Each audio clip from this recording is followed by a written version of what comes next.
Hey guys, how's it going? Welcome to Rule of Two. We're here with Mark and, of course, Sam Witwer. Sam, how's it going? Thanks for being on the show today. It's going all right. How are you doing? I'm good, thanks.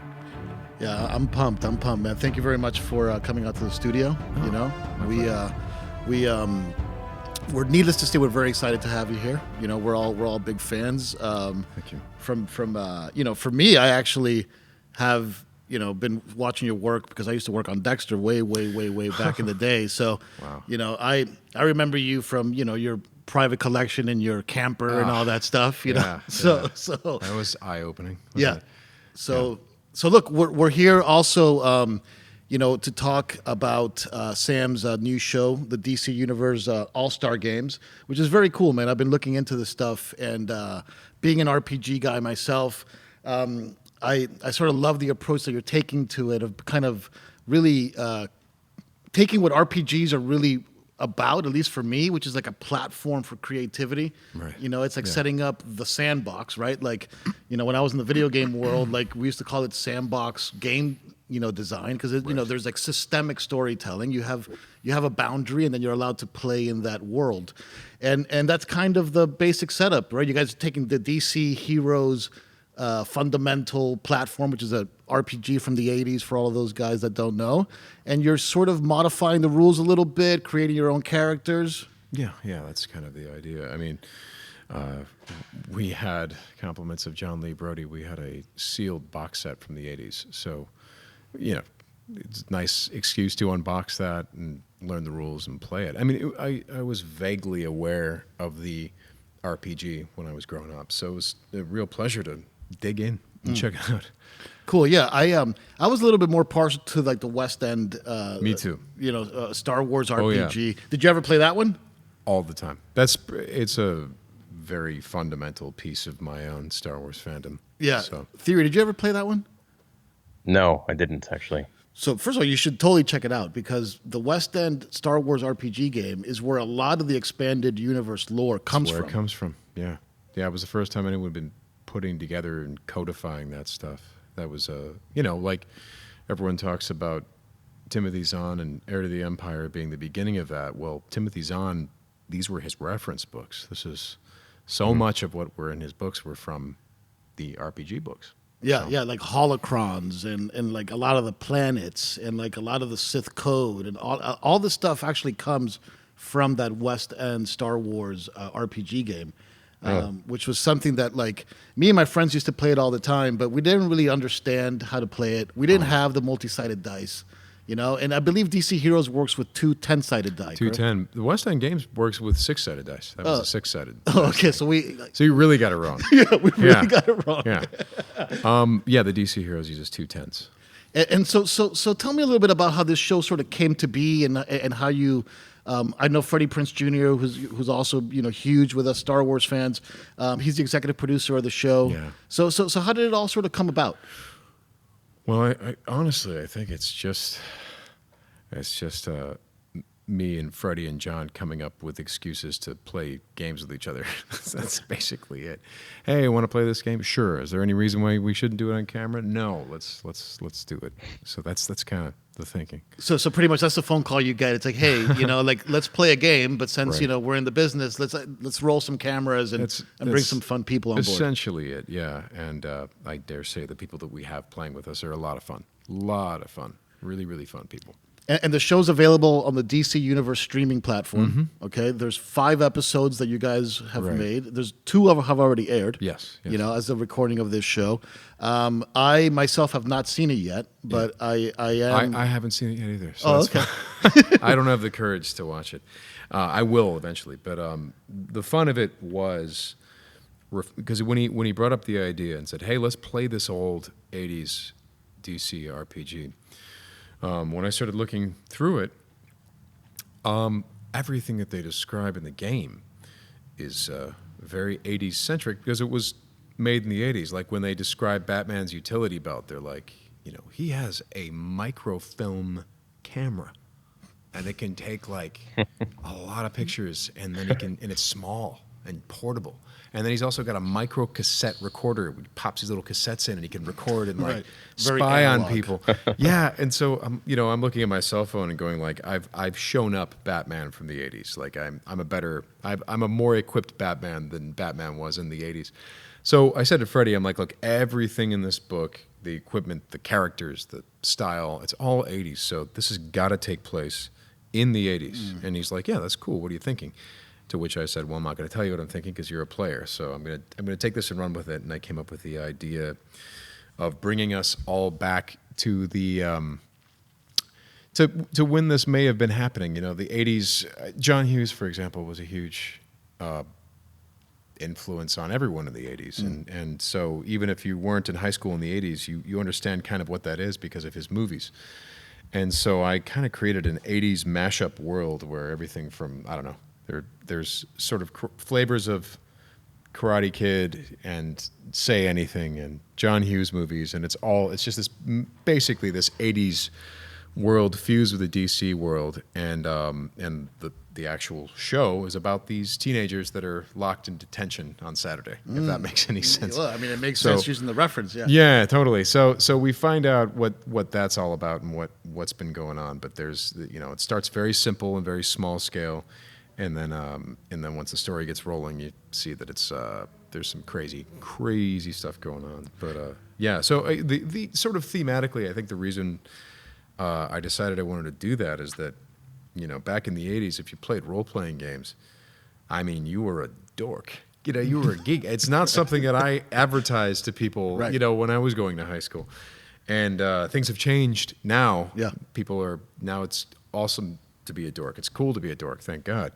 But back then it wasn't. And so it was fun to kind of create a high school clique and all kinds of weird high school social dynamics, very Breakfast Club to start the game out in. And those are our player characters of these kids in high school. And so, do these kids uncover superpowers that then they start using and rolling against, or is it? Well, sort of, kind of. There's. I will just say that things are not as they seem in the beginning. There's a lot of there's some reveal that goes on through the story. So That's cool. I approached it the way I would like. If I were to write my dream DC animated feature, that's kind of how I approach the writing of it. That's cool. So there's definitely fun to be had, but it's not exactly like you're thinking. So Do you have experience doing GMing? yeah, a lot of it. A lot of it, huh? Yeah, Did you ever GM the Star Wars game? tons Tons. for many years, and even recently. Yeah, Yeah. it's basically where I got my basis in the knowledge of the. I mean, if it weren't for the West End role playing game, I don't get to play Darth Maul or Starkiller or any of that stuff because Wow. it was, for example, my introduction to Lucasfilm was The Force Unleashed, and so when I auditioned for them, what won me the role is that I knew the stuff. I was aware, and it wasn't so much about naming a droid and saying, "Oh, that's a gonk droid," or it was more.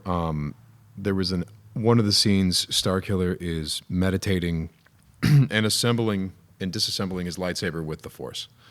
And when I did the scene, I was really tense when I was doing the meditation. So I was like really like white knuckling it and tense. And at some point, the director, who's the writer, was like, "Why are you doing it like that? He's meditating. Why are you so tense?" And I said, do they teach meditation in Sith class? No. He has no idea what meditation is. He has a vague understanding, but it's wrong. He's a Sith. He was not trained that way. Vader wouldn't have trained him to find peace. So here's him trying to find peace and failing miserably and forcing the lightsaber parts together. And at that point, I was told that I had the part. I mean, it wasn't in that moment, but I was told later, they're like, that was the moment that we all knew you were going to play the role because you brought an understanding of the world to it. So. Yeah, and like out of all the video games, Kyle Katarn, I think you can throw in that vein as well. But I played. I remember before going off to shoot Force Unleashed, I replayed Jedi Knight, the original, the second game in the Dark Forces series. Yeah. Just to kind of get into that mindset. Yeah, Jedi Knight Outcast, and Jedi Academy are like. Oh, yeah. Dude, JK2, I played that game nonstop when I was a kid, and I'd always use those the cheat codes and Yeah. so you could have the dismemberment on there. So It was such a especially online. It was the best Jedi game. Outcast was, I believe, Vanessa Marshall, who's also in the DC game, who plays Hera in Star Wars Rebels. That was her introduction to Star Wars because she played Jan Ors. Oh, interesting. Yeah, so she's your pilot, and it's Yeah, Vanessa. yeah. You're like, way. oh my god, I'm with Hera. This is cool. Yeah. Jedi Outcast. So I used to work at Rockstar Games back in the old days. Oh, yeah. And we would, wait until the managers left, and the second the managers left, Jedi Outcast came on, and we were it was made by a company called Raven Software. Oh, yeah. In Wisconsin, and Raven was in Wisconsin. I didn't know that. Raven was in Wisconsin. What, are you from Wisconsin? No, I'm from Illinois, but I mean, look, the entire hobby of role playing games is from Wisconsin, Oh, Lake really? Geneva, Wisconsin. Yeah, that's where Gary Gygax. Yeah. Raven is from Madison. Yeah, Yeah. I believe they're no longer around as Raven. Don't quote me on that. I'm not 100% sure, but they're definitely a Raven. Raven was definitely a Madison-based. That's so cool. yeah. I didn't know that. Yeah, I didn't game know that. developer. I remember Heretic and Hexen from Raven. Right, which Way back. which they worked with a company called Human Head. Oh, Yeah, which I collaborated with as well. Yeah, and like that game, to this day, I think it's the best lightsaber combat game. it's cool. in a video game. I really did like the one that Fallen just Order? came out. Fallen Order. I think had really Yeah. good lightsaber combat. It But did. but Jedi Outcast focused it a lot more on the sort of player versus player aspect of the Jedi combat, which I think is like that's the holy grail that all us sort of gamers want, is the ability to like role play and bow and do all the precursor stuff to like the Sure. big lightsaber fight. But One thing I liked about JK2 is that you can change your lightsaber, the weight of the blade, the thickness of the blade. You remember you could that's have like right. blue, Yeah. yellow, and red, Could and it would get really heavier. alter. Yeah. And then you can really just like swing.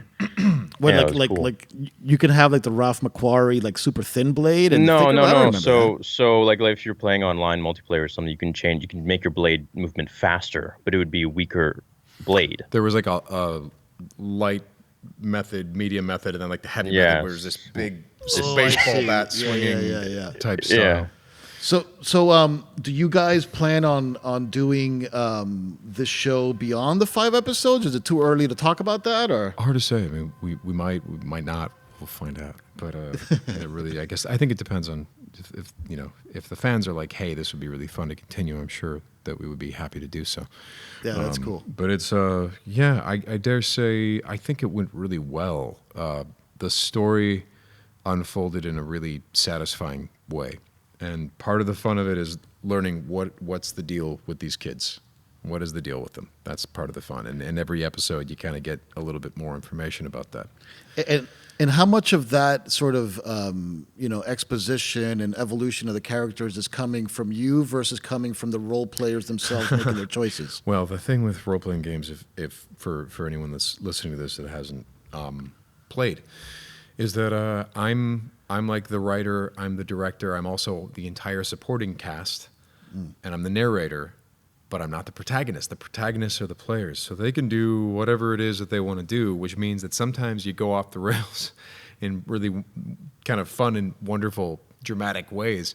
So that's the fun of it. That's the game part, is like, I think I know how the story should go, but they're going to do their own thing. They're going to do their own thing, and they definitely surprised the hell out of me. It was fun. So there's some big surprises Oh, in the yeah. story. Like if you Oh, watch there's- and invest. There are moments where I'm so uncomfortable with what's happening that I'm sweating. And I even call it, I'm like, guys, I'm sweating. This is really uncomfortable. Why are you doing this? But Yeah. of course, they are playing it to the best of their ability. They're really, really fun. Freddie's character in particular, Freddie had a moral of the story moment, which I hoped beyond hope that someone would get there, and he did. And it was in the last episode. He has a one to grow on moral of the story. The theme comes full circle. I was very proud. I'm like, okay, yeah, this is good. That's cool, man. That sounds really interesting. Like, it's like you have a narrative structure in your head, and then you're dealing with a bunch of talented folks, and then they're trying to find their own way in that story. It's like the more I talk to you about it, the more You know, because it is part of the DC premium service, right? So I believe it's $7.99 a month. I don't know. I just know that it's canon because it's part of the premium service. So it's DC canon. Yeah, yes. This is official. This is the new. No, I'm kidding. Yeah, right. Like if you want to know what's going on with the Batman movie, check out the Breakfast League. Yeah. So, Theory, you have any? You want to throw some stuff out here? Like I feel bad. I got him here physically. You're all the way where you are. No, man, it's all good. I listen to you guys talk, and whenever I have something to say, I'll say it. All right. So look. I know Sam's got a background in DC as well, and you were on Smallville. Yeah. Also, Supergirl. So I guess I've done a few DC things. Yeah. Yeah. What I want to hear about, if it's okay to talk about, is that you guys have actually met before. Mm-hmm. Yeah, randomly. Yeah. You want to talk a little bit about that, Theory? Yeah, no, it was really cool. We were at the airport in Vancouver, and I was heading to LA, and I see this dude, and I'm like, no, I can't be. And then I'm like, no, it's sure enough it is. I'm like, I wonder where he's sitting. I wonder if I can like get a picture with him or something. Sure enough, he's sitting right in front of me, and I'm like, hey man, are you Sam Witwer? And he turns around, and he's like, yeah. And I was like, I didn't know what to say. I was just starstruck. I was just like, dude, that's so cool. And he's like, yeah, I didn't really say anything. He's like, are you gonna watch Solo? I'm like, yeah, I'm gonna watch it right now. So we watched Solo without actually watching it together, and he was watching it on his iPad, and I was watching it. And then the lady next to me is like, so who is that? I'm like, oh man, we're like, are you kidding? He's Starkiller. He's Galen Merrick. He's Darth Maul. And she's like, oh, okay. Very meaningful to her. Yeah. yeah. She didn't really understand, but I understood. It was all good. That was cool. So one thing that I'm obsessed with, and all the listeners know I'm obsessed with it. And one day I saw that you had posted about it, so I was like, I felt like there was like a kindred connection there. Is that I'm a huge Star Wars Galaxies, guy, and in the early days of the whole Emu stuff, I actually funded one of the big, servers called Bloodfin. Yeah. Which at the time we had almost like 700 concurrents. We were actually doing really, really well, and it was like a pre-CU emulator, but we were bringing in a lot of stuff from the NGE and like sort of changing things up and building new dungeons and stuff like that. And like I literally didn't work for like 6 months because like for me my life was so ripped apart. Like in 2005, November 15th, 2005, I'll never forget it. Was that when it launched? That was when they killed the CU. Oh no! And brought in the NGE. The NGE, yeah. I remember that.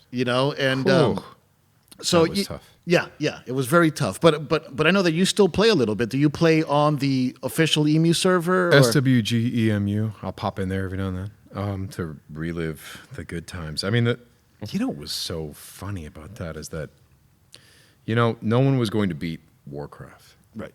But I just wish they hadn't even tried. Right. Because that's what the NGE was. The NGE was an attempt to make Star Wars Galaxies a little bit more like Warcraft. And one of the things was Jedi was a starting class. I know.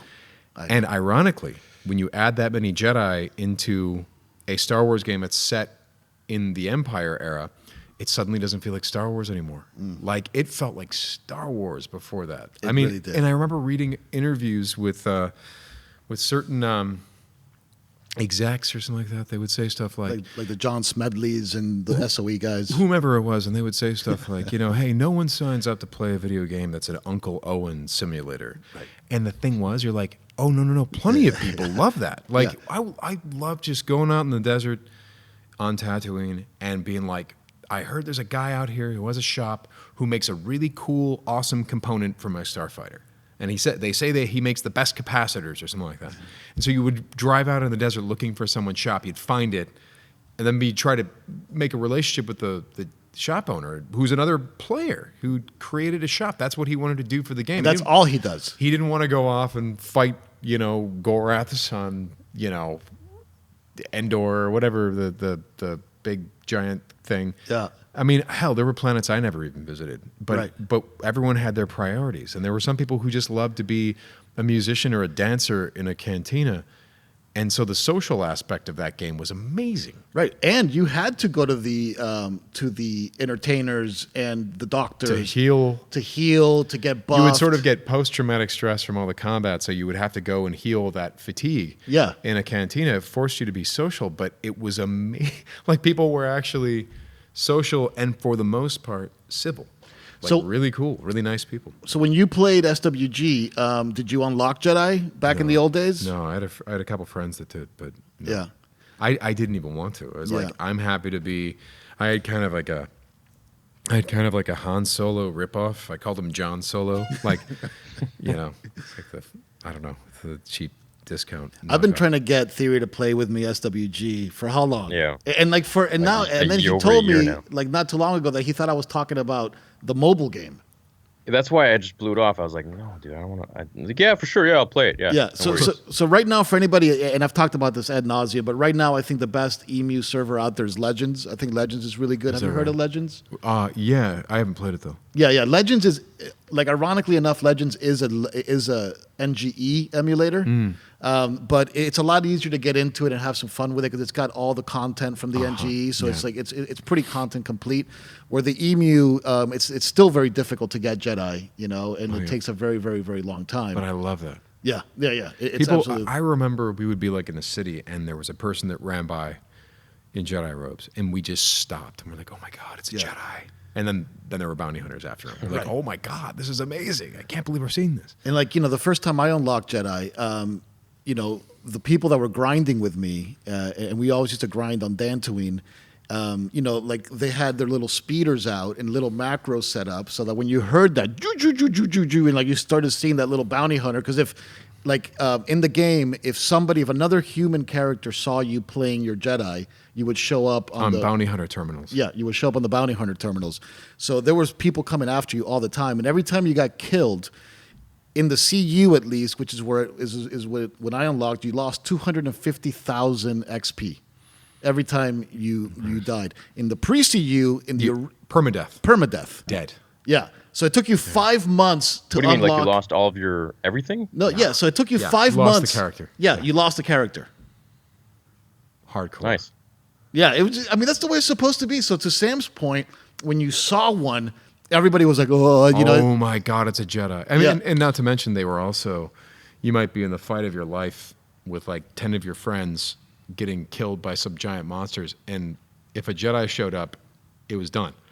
He'd save you. He'd pull some amazing stuff. You're like, "Oh my God, it's a Jedi!" Yeah. Star Wars is incredible. The other little thing I've noticed that is very interesting to us. We talked about it on the show last time is that we've seen you that you're painting small figures. Yeah, Star Wars Legion. Yeah, Yeah, So- those look cool.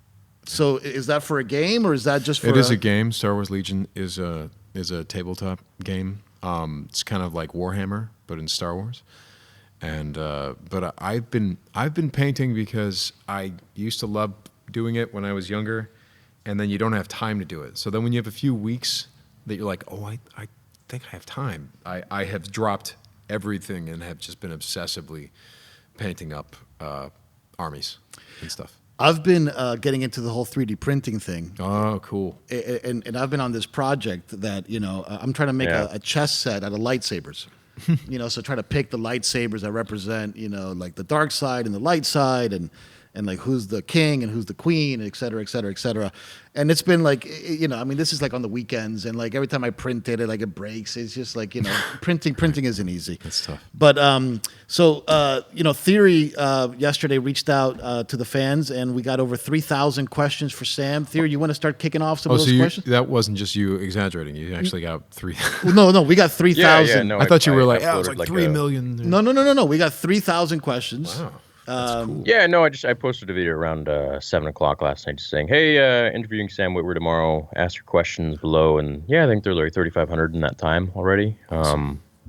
Yeah, so you got a lot of fans, man. That's neat. Yeah, man. You have a lot of fans in us as well, man. So thank you for doing this once again. And also, before I forget, I know you have a Twitch, so do you want to shout that now? And I'll Please. put the description of it, Yeah. the link in the description below. I think my Twitch name is, creatively enough, Sam Witwer. I think it's that. Same with my Twitter. It's at Sam Witwer. So and then now here's a tricky one. My Instagram, which I don't really use, but it's at @SWitwer1. Yeah. And there's a lot of pictures of dogs. My dogs. The best dogs. Cool. So, Cool. What kind of dogs? I have an American Bulldog, half American Bulldog, boxer mix of all kinds of other dogs, but half of them is American Bulldog, and he's like my guard dog. Is it a Star Wars name? No, Star Trek name. Oh, okay. Which Star Trek name? Leonard. Yeah. His name is Leonard. Okay. Yeah. And Leonard showed up in my backyard in the middle of the night, basically. Oh, wow. About 5 or 6 years ago. There was howling, and then I met this dog, and he's growling at me, and I was swearing at him, and I'd opened the gate, and I said, "Get the hell out," and he never left. And I kind of fell in love with him. And then a few years after that, about 3 years ago, 3 years ago, a little pit bull showed up, and who needed a foster home. So I was a huge fool. I was like, yeah, I can foster a pit bull. Leonard likes dogs, and I've been fostering him for 3 years now. I will foster him until the end. And him and Leonard have this classic Oh, they're Kirk, great. like Leonard Nimoy fights in the desert. We sort of, yeah. Buster is Buster's named after Buster Crabbe. We're talking Flash Gordon, because Buster's like a man of action. If you ever watch the old Flash Gordon serials from the 30s, Buster Crabbe, it's wonderful. And this is the stuff this is Star Wars related, because this is the stuff that George Lucas based Star Wars on. So, you had this scene where, like Buster Crabbe, I think he like takes a sword and he's trying to get, figure out where someone is. He's like, tell me where they are. And one of Ming's men is like, I will never tell you where they are. And then he just drops the sword and starts strangling the guy. And you're like, wow, that is a man of action. That is a man of the 30s. That is a pre-World War I level of violence that we have not, or pre-World War II rather. But yeah, so Buster, my dog Buster's the comic relief. So that's your he's dog. a man of action. He's crazy, so he's Buster. And then Leonard is a little bit more considered. He's a little bit more cerebral, like Mr. Leonard Nimoy. So Hey, that's cool. Yeah. Do you want to start shooting off some questions, Theory? Yeah, man, sure. This one's from Andrew. He says, not a Star Wars question. This is a Walking Dead question. How was filming your 10-second cameo as a zombie in season 1? The filming was great. Darabont's a buddy of mine, and everyone was really, really fun. Greg Nicotero himself applied my makeup, who's also a friend, but I'm also a fan of his. So it's like, oh my God, I'm being made into a zombie by Greg Nicotero. This is amazing. So it was really fun. Andy Lincoln was really sweet. And that was supposed to be a setup for something we were going to do later, a prequel that we were going to do later that did not happen. Oh. Yeah, there's a whole story. If you search me and Walking Dead on YouTube, or indeed if you search Frank Darabont, Walking Dead, and Sam Witwer, you'll find a whole long story about it. But where I get to blacklist myself with AMC as I call bullshit on them. Sorry, I didn't mean to swear. As I call bull on them for their treatment of Frank Darabont. But in any case, it was a really, really fun experience. The hardest thing about it, the most difficult thing about it, was trying to convince the hair department lady to not just basically shave all my hair off, because you're like, well, you're a soldier, so I'm just gonna take your hair off. I'm like, okay, wait, you can't, because I'm about to go do my own show. And so from her perspective, she's hearing basically an extra say, I have my own show, you can't cut my hair. And so she's cutting my hair going, yeah, whatever. And I'm getting angry with her, because I'm like, dude, I need to go shoot this in like 2 or 3 weeks. I can't grow my hair back in that, And so I had to have a big argument with her. And it happens to me a lot whenever I do anyone a favor to show up on a show or something. I'm always like, there was this one movie where I was like, hey, so listen, I would love to have a black eye and a this and that, blah, blah. And they're like, who are you? And I'm like, well, I'm so-and-so's friend. Well, no, you're not. I'm like, give me the black eye. I already cleared it with him. And it gets really contentious and uncomfortable. And then eventually one of the producers comes and goes, no, he's telling the truth. So in the case of this, I had to get corroboration from someone to the Walking Dead hair person that I was, in fact, a friend of Frank's, and that I did actually needed to be somewhere in 3 weeks and needed to have hair. So if you watch Being Human episode 1 and 2, you'll see that my hair is very short. It's pretty short. It's shorter than it is in most of the series. And now we know why. And if people are wondering which episode he's in, I think you're in the first episode in the tank. Yeah. Is that the first episode? Mm-hmm. That's correct. Yeah. Yeah. So, next question from Leonardo da Vinci. He says, what was the hardest scene to act on at an emotional level in any Star Wars work? Well, all of it is hard because we don't ever want to disappoint people like you. We don't want to make the fans angry. So the Maul stuff in the cave was hard, especially since it was not specified what he was going to say in that cave when he had the spider legs. And you're kind of answering the next question here, too. Interesting. Yeah. Then I'll save that. There was one. I'll go to something different. When we were doing Force Unleashed 2, Starkiller goes on kind of a tear, and he's screaming, "Where is she?" and stuff like that. And I was recovering from like a surgery, so so I could feel my stitches every time I screamed, "Where is she?" I could feel my stitches going, I'm gonna break open, man. I'm gonna hurt you. So that was great. That was fun. You know, for me, you know, I'm a huge Clone Wars fan. You know, I can watch the Clone Wars whenever. You know, and I think especially being a Star Wars Galaxies fan, the whole Dathomir storyline, you know, that eventually ties into the Darth Maul storyline is amazing. But for me, in Rebels, is some of my favorite Darth Maul stuff. You know, because like you really feel that kind of conflict inside Ezra of having Kanan and Maul kind of tugging at him. So you know, and obviously Twin Sons for me is one of the coolest episodes. You know, when you were doing that, very poetic. Were you working off somebody, or were you just rolling pretty much by yourself? in the booth? Stephen Stanton was there. Stephen Stanton was there doing a perfect Alec Guinness, so that part wasn't difficult. To imagine that character. He was really originally there just to mark the lines and read off of, and he wasn't necessarily going to get that part. There were a lot of ideas, and there was a possibility of some auditions and stuff like that. And the moment he just started talking, everyone looked at each other and were like, and there was also argument of like, should it be more of a you and Obi-Wan? Should it be Alec Guinness? And so he showed up just kindly to read off me. And then so that's how he got in there. Yeah, and then he read it so well. I remember looking at Dave. And then Stephen Stanton did his performance, and then he left going, "Oh, okay, nice, see you guys." All very humble. And he leaves, and then I go over to Dave. I'm like, "So that's the guy, right? Like, we're just going to use that. You just recorded it. It's done. You finished it. We're done." You know, and we had this. I remember having a talk with him, and I'm like, you know what? I'm trying to think if I should even say a few things, because there's some provocative things that I could. No, I'm not going to do that. I'm going to get in trouble. But do it. But No, I'm just kidding. There was definitely. I remember saying to him, I'm like, you know, I think at this point we know it has to be the Alec Guinness character. I think also timeline-wise it's more appropriate, but Stephen Stanton just did it. And Dave was like, yeah, it's better for the story, right? I'm like, yeah, it is. Yeah, it's like, I'm a big fan of highly elaborate, lightsaber fights. And in the Clone Wars, there's great scenes between, Maul, his brother, and the Emperor having massive lightsaber fights. But the elegance of the lightsaber fight in the Twin Sons episode was completely satisfying. There's what's great about it is every little shot, every little setup moment is a chess piece move by, even Obi-Wan going for the different ready positions.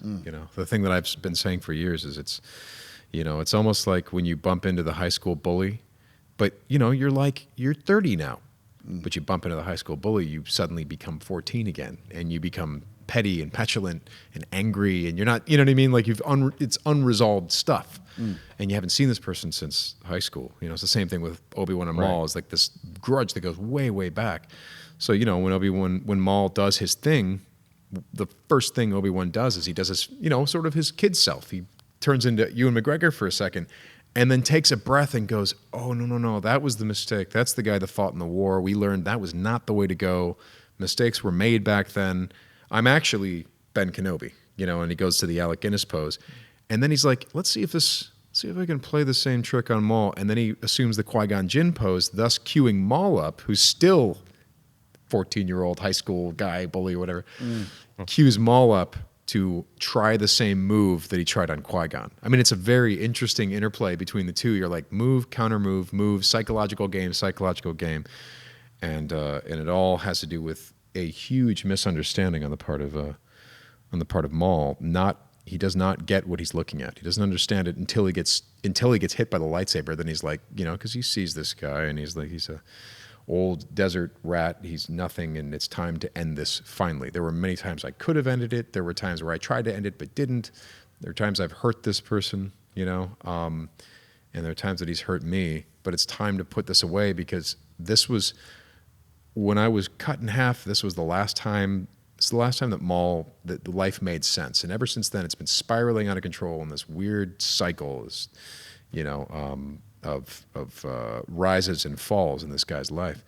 So finally, he sees this pathetic creature in the middle of the desert and says, "It's time to finish this, and in a weird way, move on with my life. This is the hope that I have, that I can put myself together, and I'm going to kill this guy and move on."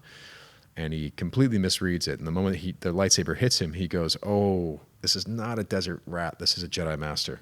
He's not even he's a Jedi Master on guard duty. And if he's this good, this is the most important guard post in the galaxy." And he puts it together. He's like, I understand how you survived. I understand what you're doing out here. I even understand partially who or what you are guarding. And then he maybe misses the point. Finally, he's going to revenge us. So close, close. And then just to put a little button on that, the visual of Obi-Wan holding Maul, it's like reminiscent of Michelangelo's Pietà. I mean, it's on some high art shit. Well, we've Do you also think Maul was redeemed? Well, we've a little also bit? seen that he held Satine the same way. He held Qui-Gon Jinn the same way. It sort of shows what kind of a guy he is that the enemy, the guy who killed those two people, gets the same treatment that they do when he dies, which shows who Obi-Wan is. Yeah, that's brilliant. So what were you saying? I'm sorry? Do you think Maul was a little bit redeemed in the end there? That is not for me to say. I have my opinions about that, but I think that because there was more dialogue there originally that we did.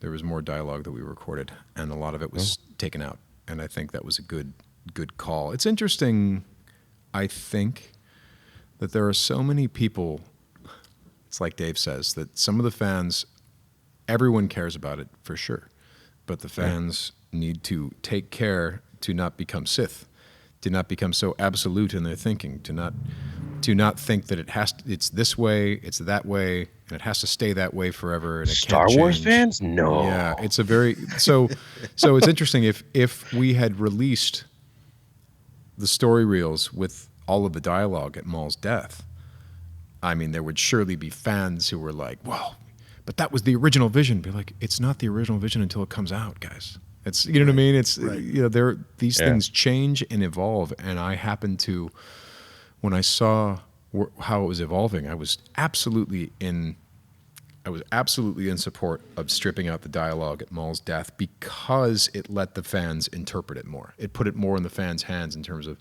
exactly what you're asking. Is Maul redeemed? Is he not? Does he understand now? Is he missing the point? Is he? It's really open to interpretation. The dialogue made it a little bit more explicit. So I know what we were intending to do, but we turned away from that. So it's an interesting thing, especially with the new Clone Wars, and there had been story reels that were released for the Bad Batch, and that's changed since then. And it's interesting to see how some fans they're turning to the dark side, because they're sniffing out they're finding conspiracies where there are none, where it's literally, for example, this whole thing about Padme nose art on a gunship.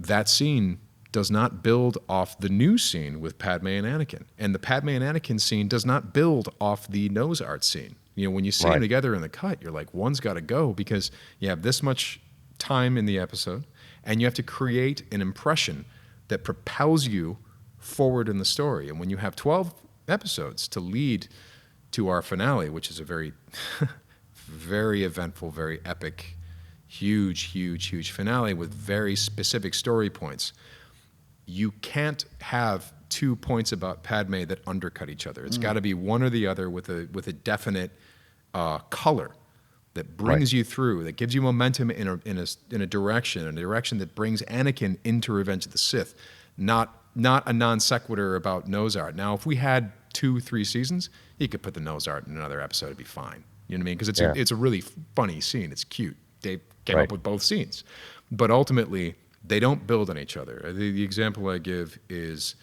the scene with Luke constructing his lightsaber in Return of the Jedi and Vader calling out to him, and you get the feeling, you get the story of like, oh my God, ever since The Empire Strikes Back, Vader's been calling out in the Force, and Luke has been trying to purge that from his mind, and he's building a lightsaber. It's an amazing scene. It's an amazing moment, but it's not right for the movie, because if you knew he had a lightsaber, then there's no drama when he gets the lightsaber on the skiff and fights on Jabba's barge. There's no drama there. You know, like the whole thing of grabbing the lightsaber and lighting up its green, which tells the whole story and tells it at the right time. That's what you do, and that's what filmmaking is. That's what TV shows are. I mean, I could show you guys I have old cuts of Battlestar Galactica. I have old scripts. I have old cuts of Being Human episodes, and there are wonderful moments. And sometimes they're great, but then when you see them back to back with other moments, you're like, these two moments actually undercut each other. We got to pick one, and you cut a scene. So it's funny to me though that the fans, their own, some of them, not obviously not all of them. Star Wars fans are very sweet, but there are people whose their own anger, agendas, their whatever is going on in their life is being channeled hardcore into these things, and they're seeing conspiracies and censorship where there just isn't any. It's just the filmmaking process, and they're getting what I would love is for people to look at that filmmaking process and become interested by it and be like, man, I'd like to do that, rather than that's the way it was and they're changing the intent. Be like, dude, it's not the intent until it comes out, right? And if you don't understand that these two moments undercut each other, maybe that's why you have a different job and Dave has that job. Maybe, and you're probably better at your job than Dave is at that job, but he's actually better than you at storytelling. You know what I mean? Yeah. For me, it was obvious. I'm like, you can't have both. It's like, actually exactly what you're saying is the way that the universe works. There's we call it the wave function, right? The wave function of probability. There's a million things, but only one can be real once it's observed. It's the multiverse, right? And the most fascinating thing about film and television and making these stories is that talent isn't 2020 hindsight. It isn't people making a YouTube video about how Phantom Menace could have been better. That's no talent. There's no talent involved there because you're seeing a finished product and then you're saying, well, it would have been better if you nudged this or did that or did that. Talent is being on a set. There's money being burned. There's time being spent, and you have a limited amount of time, and you're going. The train is moving, and making more right calls than wrong calls when you're on the set. That's what talent is. The actors, the directors, the producers that I've seen that pull off those moments, and you think it's so clear when you see the movie. It's got music in, it's got effects, it's all clear what it's supposed to be, but it's never clear when you're doing it. It's never clear when you're making it. When you're making it, you're making the best calls you can make, and if you can make more good calls than bad calls, guess what? You're talented. You're good at this. Yeah. But it's very funny. I've definitely worked with people who were huge on critiquing certain movies and say, oh, they shouldn't have done that, or they should have done this. I'm guilty of that myself. I've worked with those people, and the moment you start writing something with them or you start working on the set, and you notice, oh, they have no idea what they're doing. Right. You're good at critiquing a final product, but you don't know when you're in the middle of this, your instincts are no better honed than anyone's. And it's only experience in doing that makes you better at making the right calls versus the wrong. I mean, when you work with less experienced directors, it's funny because they're so white-knuckled and they're so afraid that they're going to make the wrong call that when you make a suggestion to them, they're like, no. Then you work with someone like Dave Filoni, who's more experienced, and you go, Dave, I think Maul should say this, this, and this. And he goes, yeah, because you think that Maul is about that, and it's all about your ego, isn't it, Sam? But we can try it. Okay, we can try it. And then we do it, and he's like, okay, well, maybe a little Sith is going to make it in there after all. You never know. And then you find, but that's the collaboration magic. He'll give you crap for it, but then he will hear you out. Yeah. I mean, there were some things in the finale that there was a whole thing that I pitched. I can't talk about it yet, but there's a whole thing in the finale, very, very important moment. And I'm like, there's something bumping me about that. And I couldn't describe why, because why? The time is rolling. The train has left the station. We're all trying to get this done, and we don't have time. And I'm like, and I got a hold of Dave a day or two before, and I'm like, it's bumping me. I don't know why. And he's like, you're overthinking it. But then 2 days later, we're recording it, and he goes, oh, wow, I'm so glad you. I was like, there's something there. Yeah, it is bumping. What if it's this? He says. And it was like a brilliant suggestion. He came up with a brilliant solution. I'm like, that's it. And I didn't know why. It was an instinct in the back of my head. Something's not right about that. It could be better. And then Dave nailed it on the day. And that's talent. Nailing it on the day is talent. It's kind of like, you can sing as well as you want in the shower, but then you get in front of an audience. Can you do it? Maybe not. Yeah. So look, unfortunately, we are also pressed for time. Sorry. But man, this has been amazing. I feel like we were just getting started. I have one last question for you about the DC Universe All-Star Games, but before I get to that, hopefully maybe you can find it in your schedule to come back after the Clone Wars finale wraps and we can chat some more. And I'm sure we only got to 2 questions. So sorry of the 3,000. No, I think we'll save it for next What is it? 3,000. Wait. The delegation of the 3,000. That should be enough for your committee. Is that what he says in the deleted scene when he tells Padme to go? I'm not sure. I mean, that's like where they're That standing should in be his enough. office and she's wearing that interesting outfit. There's another thing. Those Okay. scenes with the delegation that were against the war, that were trying to talk to Palpatine, great scenes. Yeah. Love them. They don't belong in the movie, but they're great scenes. Right. Great pieces of Star Wars lore. But you Yeah. have to make those decisions. okay, so look, because I know I'm getting pressed for time here, and I know you have a very busy schedule. If folks wanted to get into this whole DC universe, DC Heroes RPG thing to explore what you do, telling stories, playing with your friends, how would you recommend they go about doing it? If they want to just get into RPGs and stuff like that, Yeah. just do it. Just do it. Just get anything. It doesn't really matter what the game is. All that matters is that the people around the table are working together to tell a cool story and to make sure that everyone has fun. Traditionally, sometimes game masters, dungeon masters, whatever, they feel a great sense of responsibility of like, oh, I've got to entertain everyone at the table. And they do. But the good players know that it's also the player's job to make sure everyone is having fun as well, that everyone is engaging each other in the best possible spirit, and they're encouraging, and they're being positive. When you have that group of players, it can't go wrong. So get an old copy of DC Heroes, or get a Dungeons and Dragons 5th edition. Get the FFG Star Wars role-playing game, and just do it. And the rules, if you get them wrong, who cares? The rules are there to suggest story. Story has to win. So, Theory, you have any last words for the great Sam Witwer? I have many last words, but we're out of time. So I just want to say thanks so much for being on the show, man. Really appreciate you being here. And thanks everyone for watching. And rise, my friends. rise, my friend.